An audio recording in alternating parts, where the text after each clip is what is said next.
Tilehurst End podcast by Reading fans for Reading fans.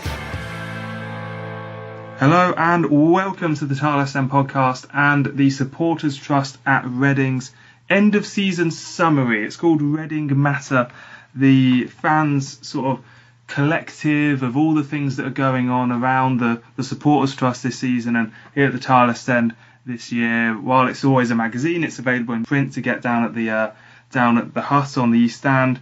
We're going to do it this year as well as a podcast as well, just to bring everyone up to date and informed, let everyone know what's going on with all things Star.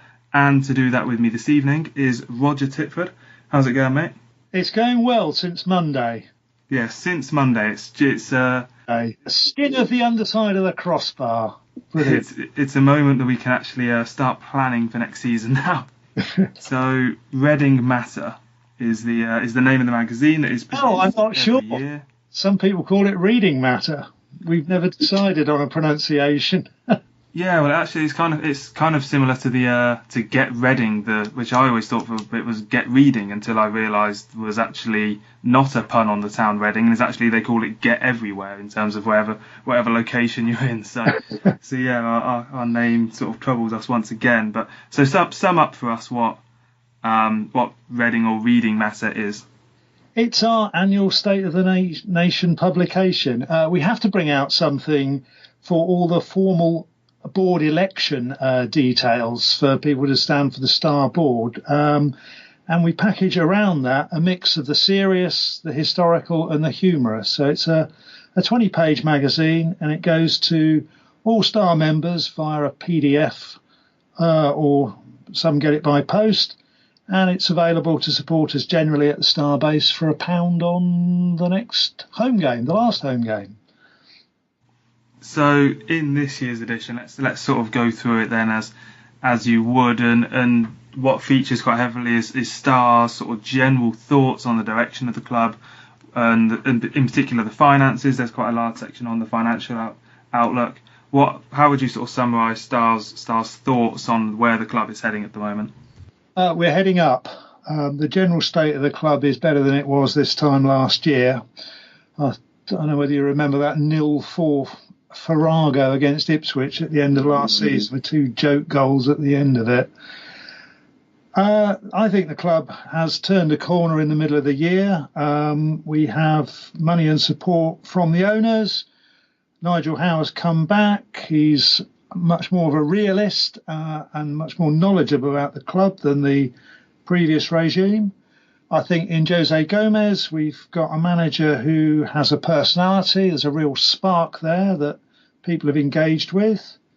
We've got Andy Rimamoto and Danny Loader, Tom McIntyre coming through. We've played in a European semi-final this season against Bayern Munich. We've got Bearwood coming on stream. Club 1871, I think, has been a success this season, and it's part of this reconnection that the club and Star are pushing quite hard, because there was a fragmentation, I think, of the club's efforts over the last couple of years, and bringing that back together in a positive way is, in a way, the theme of this edition of Reading Matter, and it's a great springboard for next season. Yeah, let's talk about the finances as well. What is the understanding from your end as what is going on with the club's finances? Because it's been losses into the tens of millions. We're pushing towards the FFP territory. Jose Gomez said, I think it was today actually, as we record this on Thursday, that Nelson Oliveira has gone back to Norwich to sort out his injury, and he's probably not going to be coming back because we can't afford the fee that we've agreed with Norwich to sign him.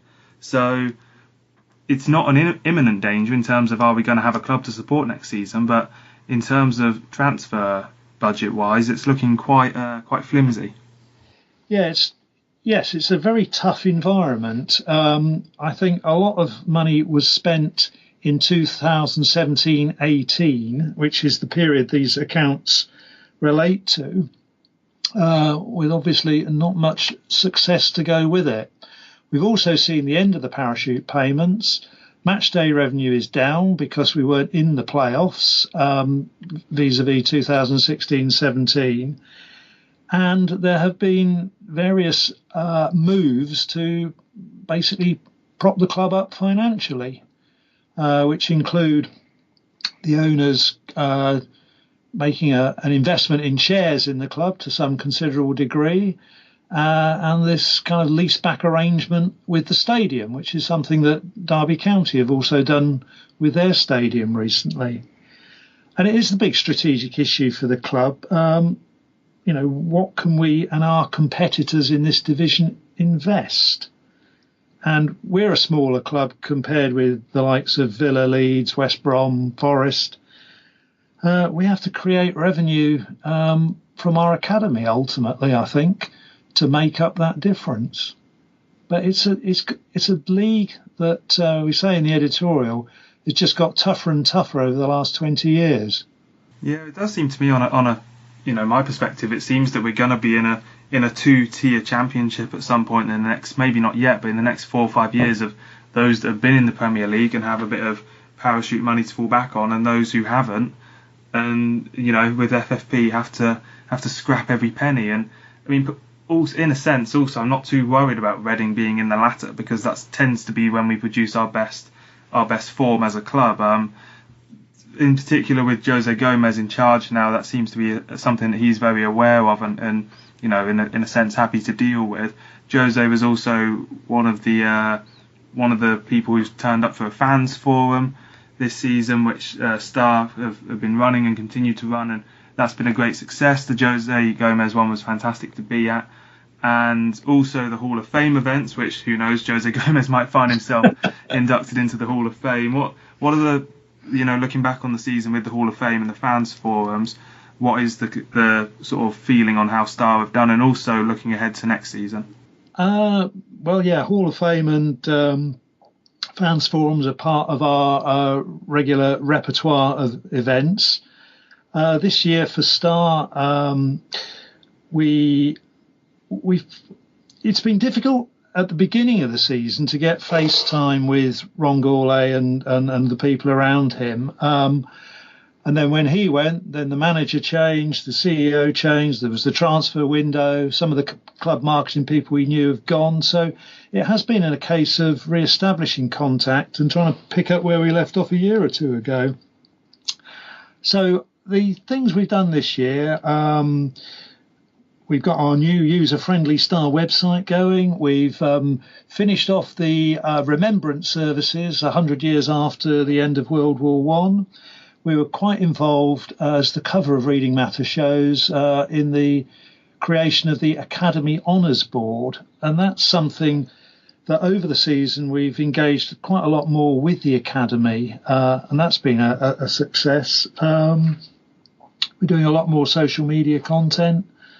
And one thing which is a bit nerdy but important in the world of football fandom is trying to set up this structured dialogue with the club, which is something that we've been talking to them through about 3 sets of ownership now, so it has taken rather a long time to get to, and we're not there yet, but we are hopeful that will happen.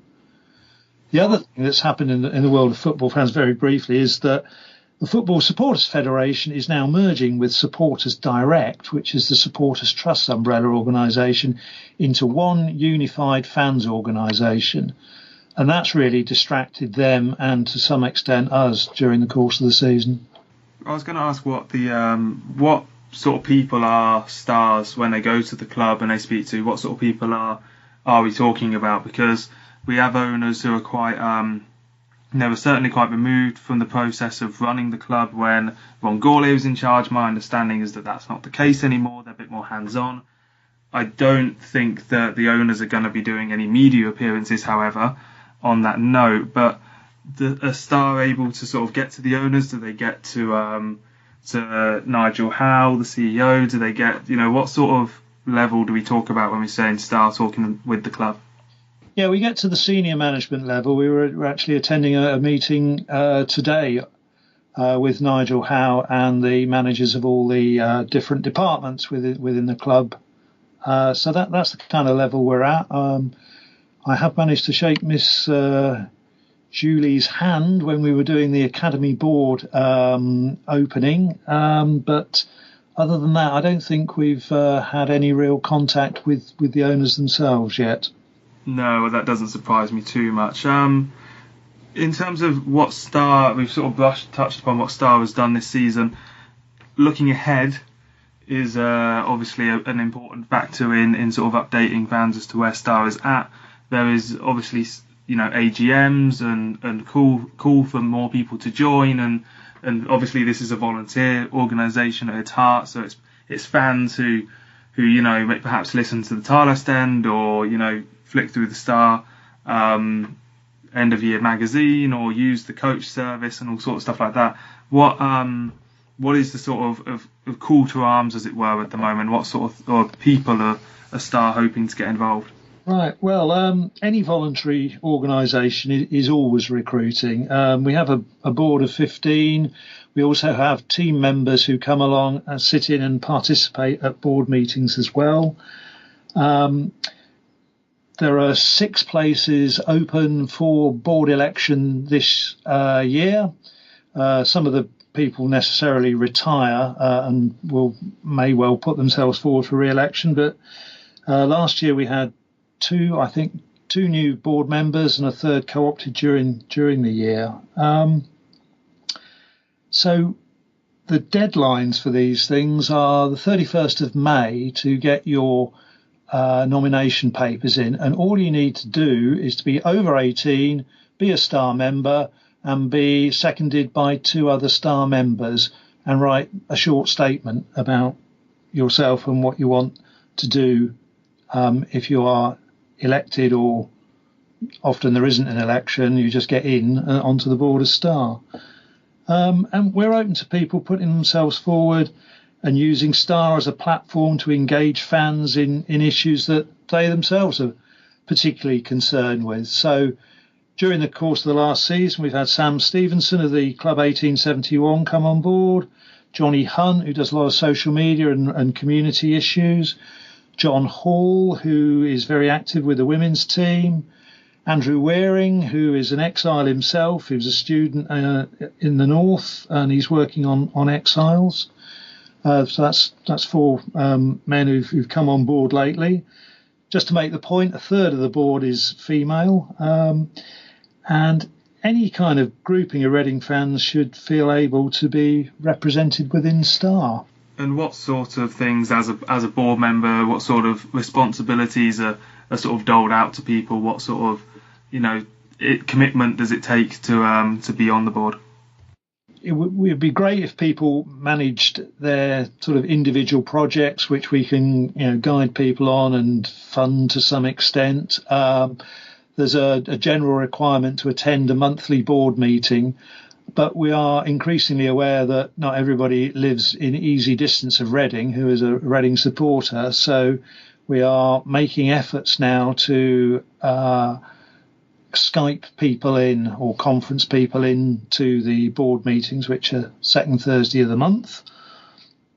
Other than that, you kind of do what you want to do or what you feel you should be doing, but there's no sort of hard line, you must do this, you must do that. You don't have to start at the bottom by standing in front of the turnstiles giving out player of the season voting cards or anything like that. And I think that people who get involved and stick with it are amazed at the range of stuff we do and how involved we can get in all aspects of the football club life. Yeah, well, as we were just saying, in terms of being able to do the honours board and get involved with the people like Nigel Howe, and to have your opinion put across, it's a great thing for any Reading fan who is currently feeling that their opinion for whatever reason isn't heard, or if they're suddenly have a spare bit of time and want to dedicate it into Star, then that is it is the place to go as a Reading fan who wants to be involved in the supporters trust. So closing statements then. Yeah, that's right. I mean, it's all very well doing things on social media and so on, but if you want to take a more kind of formal and active and concrete approach and find a channel for that, Star is the way to go. Absolutely. And in terms of, as we sort of discussed, what's what's been going on past season, and what's happening next season. Your sort of closing statement for I suppose for where we're at as a club at the moment and where Star is at the moment. Is there anything else to add, especially in terms of the summer ahead and what we can expect to see from in your opinion on the club and also in Star? Yeah, I'm looking forward to next season in a way that I haven't been over the last couple of years. I'm well aware that clubs can come from nowhere to get promoted out of the Championship, and you can look, we nearly did it ourselves. Huddersfield did it rather than us a couple of years ago. Bournemouth did it a few years ago. We did it in 2012. So whilst there are a lot of big clubs in this division, it doesn't mean you don't have a chance of getting through there. And I think that for the first time in a while, I get the sense the club is coming back together and being the kind of thing it was before 2012. I think the sort of the apparatus is there, and if we get a few more academy stars coming through, we get Bearwood up and running, we get Jose Gomez sparking something in the team for next season. Yeah, I'm looking forward to it. Well, that's good to hear, and thank you very much for coming on, Roger, then, and updating us on all things Star. And we'll be back as the canon show, as it were, back next Monday, and also Ollie's weekend preview very soon. For anyone hoping to find out more about Star, the website is star-reading.org. That is star-reading.org, and of course we'll put all the details and everything on the tilehurstend.com website as well. So thank you very much for joining us for this edition of the show. Cheers, Mark. And we'll see you soon. The Tilehurst End Podcast. Read the blog on thetilehurstend.com.